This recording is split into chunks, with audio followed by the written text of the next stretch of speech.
face so you don't assume. Please tell me that you want me, you need me. Doesn't matter if you don't believe me. I have no one to call me baby. It sure is sad no one calls you lately. I try to run, but I don't know how to get there. Keep on running, you're going nowhere. And you feel the sunrise will dry your eyes with crocodile tears.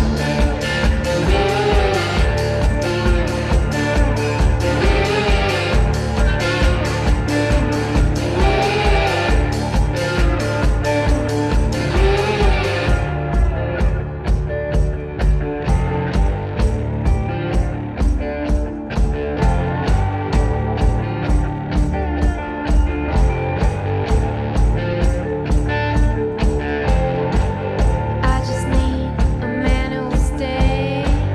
You can save it for a rainy day. Yeah, Won't you help me get my life on track? I'd oblige, but you stabbed me in the back. Ride with me, I'm headed south. I can't believe a single word from your mouth. You and me are like biscuits and gravy. Now I know that you're crazy. And you feel the sunrise will dry your eyes with crocodile tears. Yeah.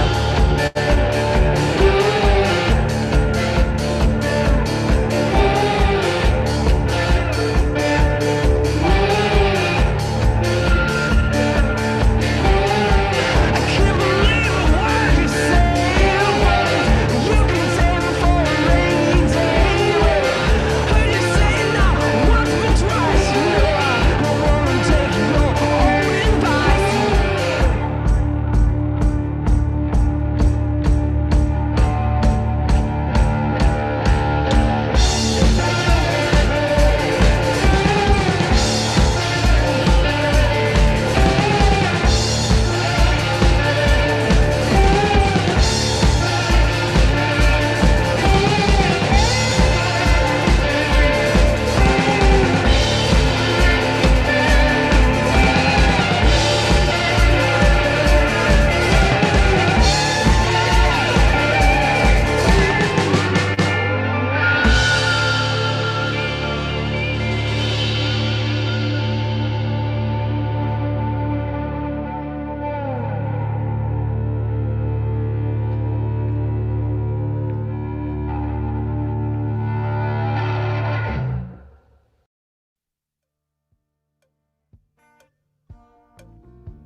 Rock on, gold dust woman. Take your silver spoon, dig your grave.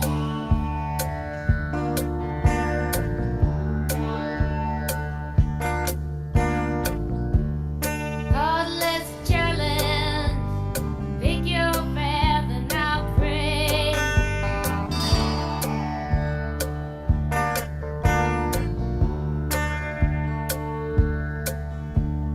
Wake up in the morning, see your sunrise, clouds go down.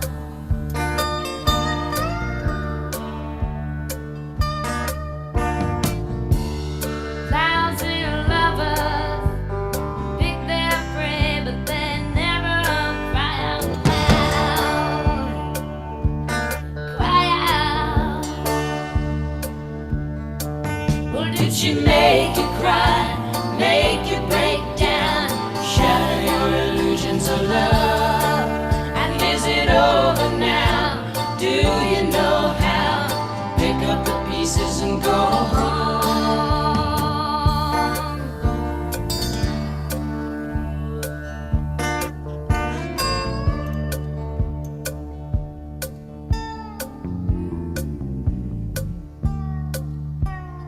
Rock on, ancient queen. Follow those who pay.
Hello, everyone. Thank you so much for joining us tonight for our reading of a 10-minute play, The Starving and the Wicked.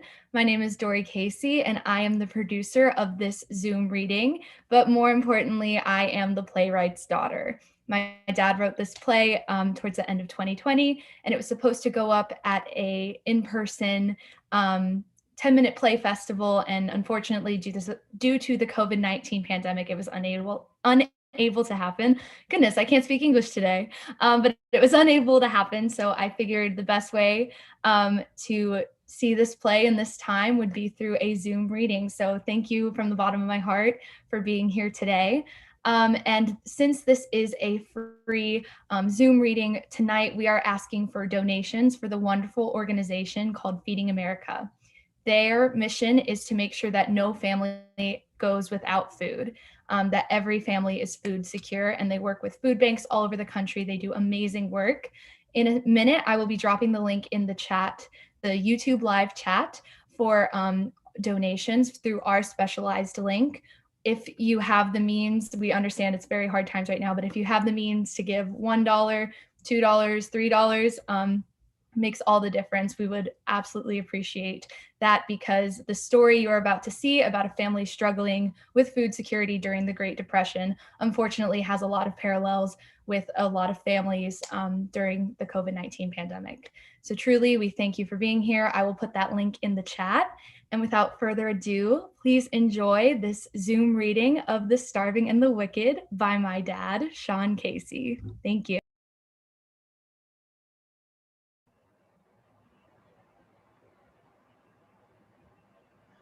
The Starving and the Wicked, written by Sean Casey, based on a true story.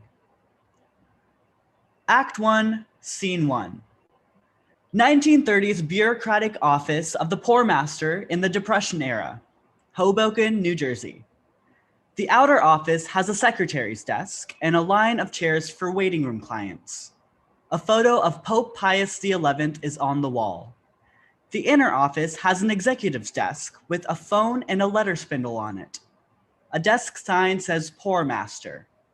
Portraits of Herbert Hoover and Hoboken Mayor Feeney hang on the wall. May Hartman sits quietly at her desk. Lena Fusco sits impatiently in the second seat. My babies have rickets, for God's sake.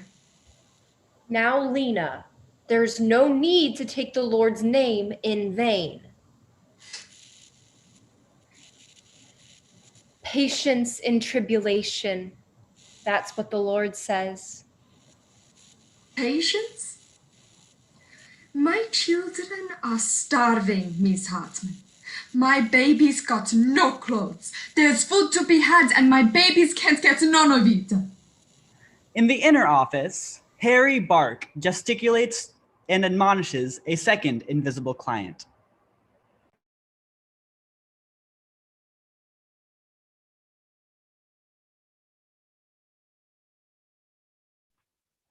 You're an able-bodied man. You want food? Go down to the docks and get some work.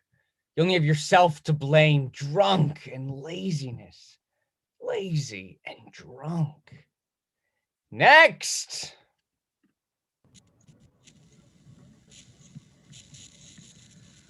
Mrs. Fusco? Sit down, fella. He got nothing for you able-bodied men anyways. Lena strides into Bark's office. Enter Joseph Scudolaro. Good morning, Mr. Scudolaro.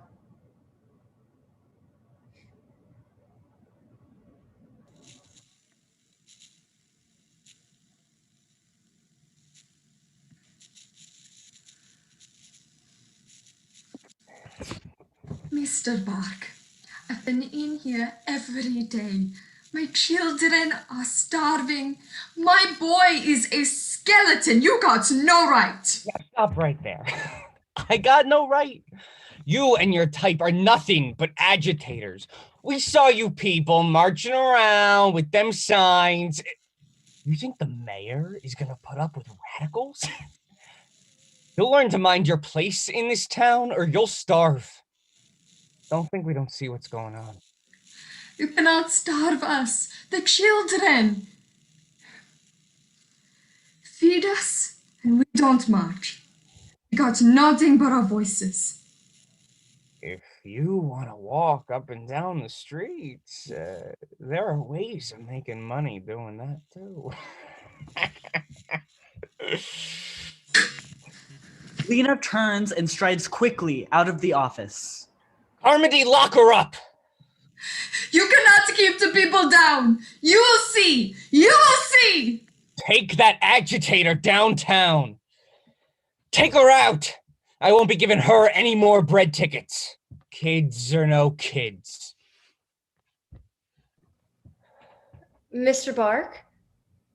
Mrs. Hartman, it's enough that I have to put up with your incompetence.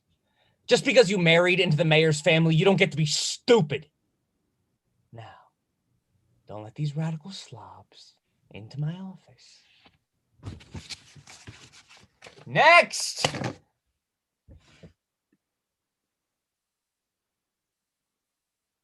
No, you go. It's your turn. Next!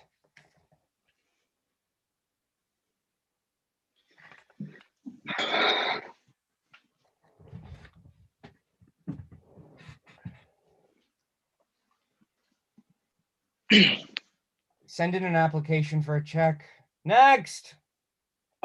Mr. Bark, I send it in every week. I never get no checks in the mail. My boy, he's 10 months. And I got a little girl. You're just another able-bodied freeloader. Get out. I ain't no freeloader, Mr. Bark. I went to look for work all week. There ain't no jobs. You know, I used to work with my father when there was work. We work hard for everybody. Good work. Remember, we fixed your front door for you, Mr. Bark. Oh, Mrs. Bark was happy. She said we did good work. Mr. Bark, please. If your wife didn't leave you yet, bring her next week. My wife, she's with the kids, you know? Before I give you a penny, I want to see her in this office. My wife ain't no drunk, Mr. Bark. She keeps us going.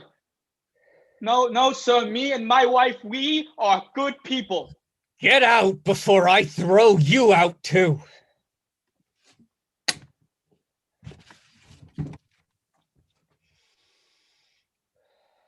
Next!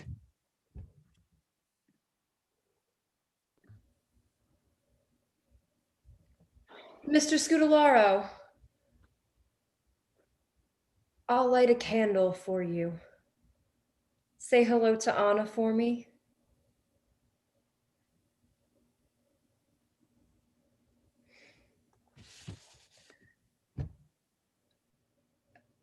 Go on ahead. I think he's in a better mood now. Next! Let's go! Scene 2. Joe and Anna stand nervously outside the outer office.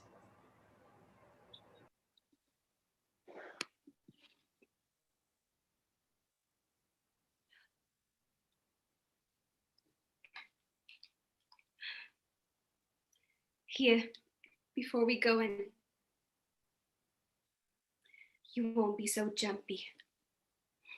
Where'd you get this? I manage. Don't worry, I gave the kids some before we left.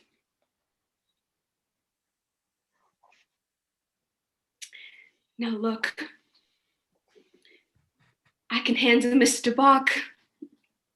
He's worse than his bite, right? Get it? He's just so... My brothers were bullies. All men are. I mean, No, not you. No, you're a good man. Joe, you're a good man. Now just keep your temper and stand tall, and I'll hand to Mr. Bach. Let's go in. Anna walks confidently into the outer office. Joe follows. Good morning, Mrs. Hartman. The Lord blesses us with a glorious day. Indeed he has, Mrs. Scudolaro. Indeed he has. We're here to see Mr. Bach. Of course. Have a seat, dear. He shouldn't be too long. That's just it. They play ball or they're out. When these Italians go parading around with their sides. Well, exactly. Bust their heads, that's what I say. And then they expect to be on the dole. Right.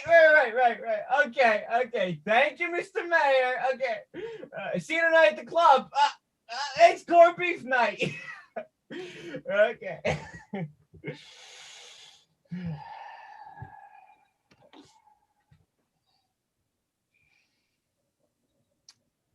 Next.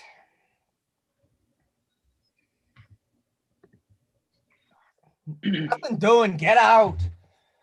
Mrs. Bach, last week you said if I said Mr. get Briana- out. Oh, so she didn't leave you yet. Mr. Bach, every day I look for work. The work program has nothing for men here. I send in a form to you and I never get nothing in the mail. No checks. Did you bring her in a baby carriage? You're a cradle robber, too. What do you mean by that? We have hungry children. We make do without socks or meat, but we need milk and bread. Oh, and Joe and me, we can get by, but the children, they don't know better. Innocent, you know. My boy, he's 10 months old right now. We don't even have milk to feed him. Get your kids some milk. $5. And don't spend. Don't give it to this rummy. He's liable to spend it on himself. And they'll get out. Thank you, Mr. Bach. Now the relief checks. We have not received one in months. Mr. Bach, that would keep us going. We won't waste a penny. I can take that milk money back.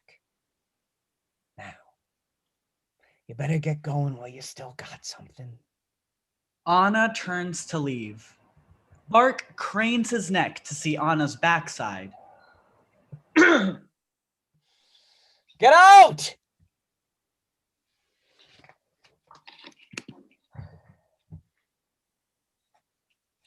Next! Scene 3, in their home.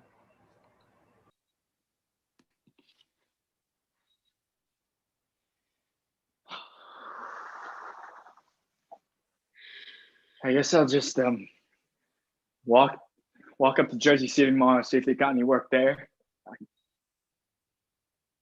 Oh, what's going on?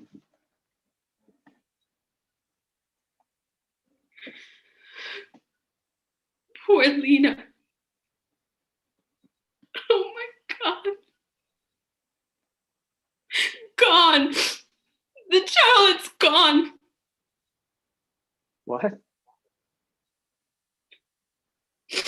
Last night, Lena's little Anthony died.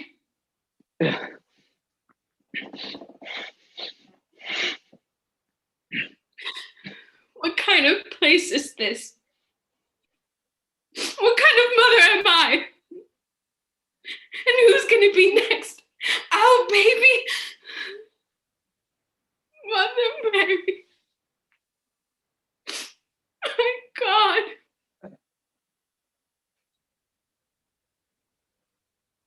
Oh, that child.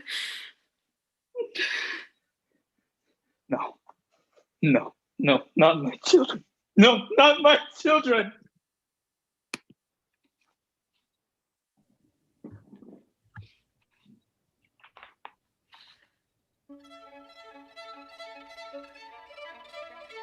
My child is dead. Starving to death.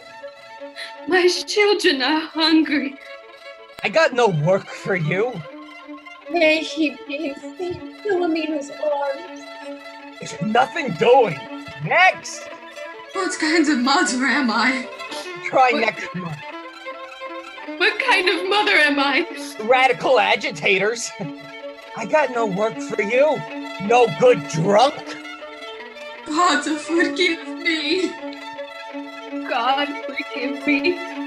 Oh, listen. You're a good man, Joe. No work for Italians. You're a good man, Joe. You bring her in. My children are hungry. My children are hungry. Will my children starve? My child is dead. Next! Joe bursts into the outer office. Mr. Scudolaro, I heard about Mrs. Fusco's son. God rest his soul. He's in a better place. Joe rushes past her and into Bark's office. May follows.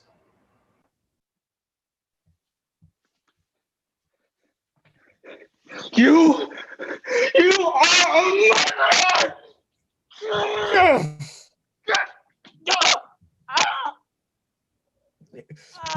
Get up and out of here, you cockroach! How dare you! Mrs. Hartman, do your job, for Christ's sakes! Get Officer Carmody!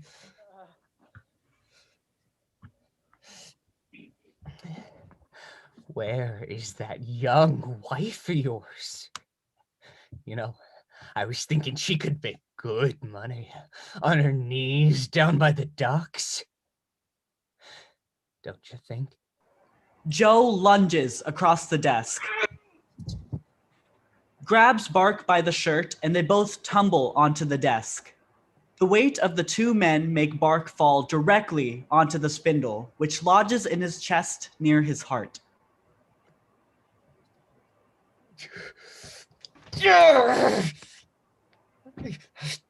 May moves forcefully to Bark and puts her hands firmly on the spindle base.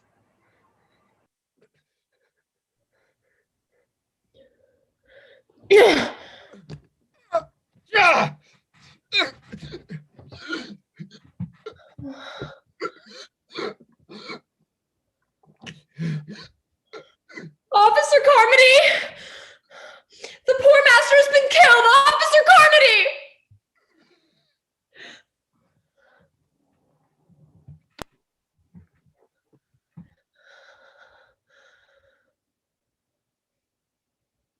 On the same day, Lena Fusco's son, Anthony, was laid to rest.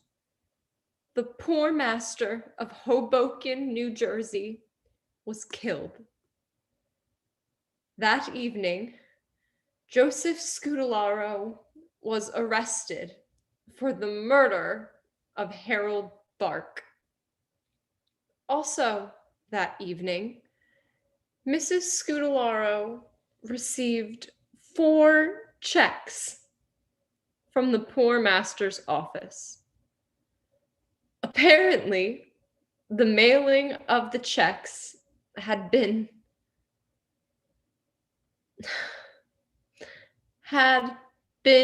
delayed.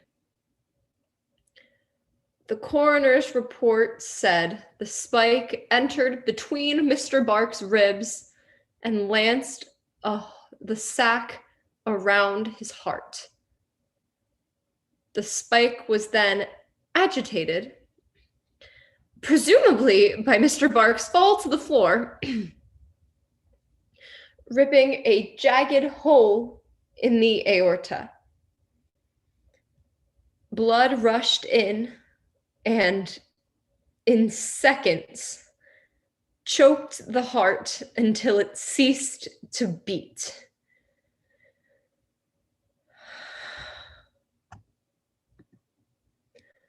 Proverbs says, "Speak up for the poor and the helpless, and see that they get justice.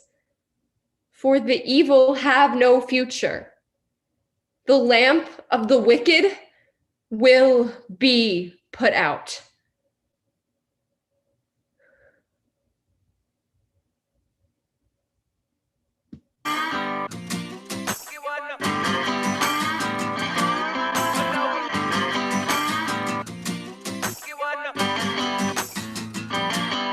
I was walking down the street when out the corner of my eye I saw a pretty little thing approaching me. He said, "I never seen a man who looks so all alone. Or could you use a little company? If you pay the right price, your evening will be nice and you can go and send me on my way." I said, "You're such a sweet young thing, why you do this to yourself?" She looked at me and this is what she said: "Oh, there ain't no rest for the wicked. Money don't grow on trees. I got bills to pay, I got mouths to feed. It ain't nothing well for free. I know I can't slow down, can't hold back, though you know I wish I could. I know there ain't no rest for the wicked until we close our eyes for good." Not even 15 minutes later, I'm still walking down the street when I saw the shadow of a man creep out of sight. And then he swept up from behind, he put a gun up to my head, he made it clear he wasn't looking for a fight. He said, "Give me all you got, I want your money, not your life. But if you try to make a move, I won't think twice." I told him, "You could have my cash, but first you know I gotta ask, what made you wanna live this kind of life?" He said, "There ain't no rest for the wicked. Money don't grow on trees. I got bills to pay, I got mouths to feed. There ain't nothing in this world for free. I know I can't slow down, I can't hold back, though you know I wish I could. I know there ain't no rest for the wicked until we close our eyes for good." Yeah.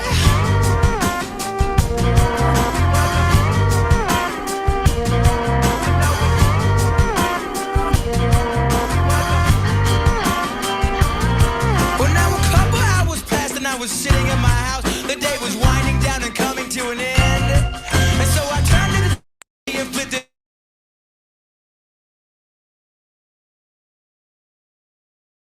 And in cuffs, he taking money from the church. He stuffed his bank account with righteous dollar bills.